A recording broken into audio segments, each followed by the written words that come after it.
Well, stemming from the recent postings regarding the RB power supply, I thought I'd take a moment and show kind of what was available at the time, about 1926, 27, and probably up into the early 30s even, is the A and B battery eliminators. And these devices, very much so like the RB, would be hidden inside a cabinet somewhere. And of course, wherever the batteries would sit is where they would slide these battery eliminators in their place. Not very aesthetically pleasing, but they do function. The one to the left is a Hartford A battery eliminator, and the one to the right is a Willard B battery eliminator.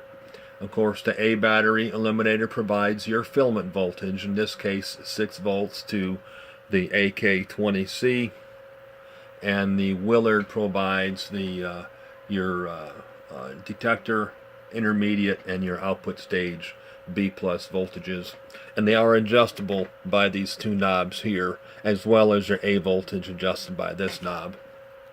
Now these are unregulated, meaning that the voltages will vary greatly based upon load.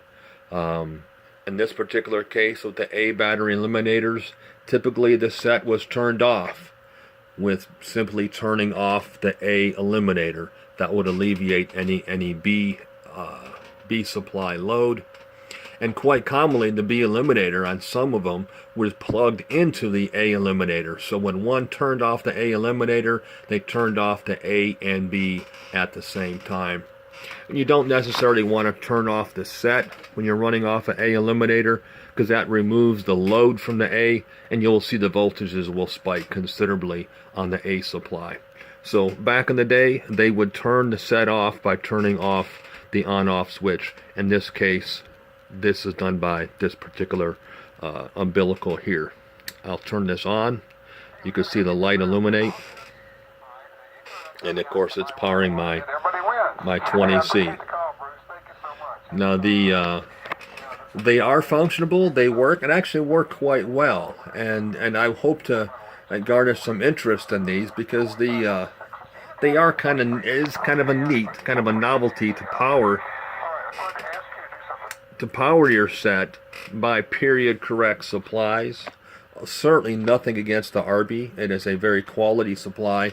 In fact, I can pan over to here and you'll see that I've got an RB seated to my right, and it's powering my Stromberg Carlson as we speak.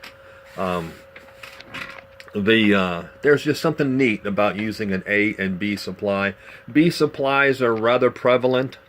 The A supply is a little harder to come by, but they are available. I think I have 2 or 3 in my collection.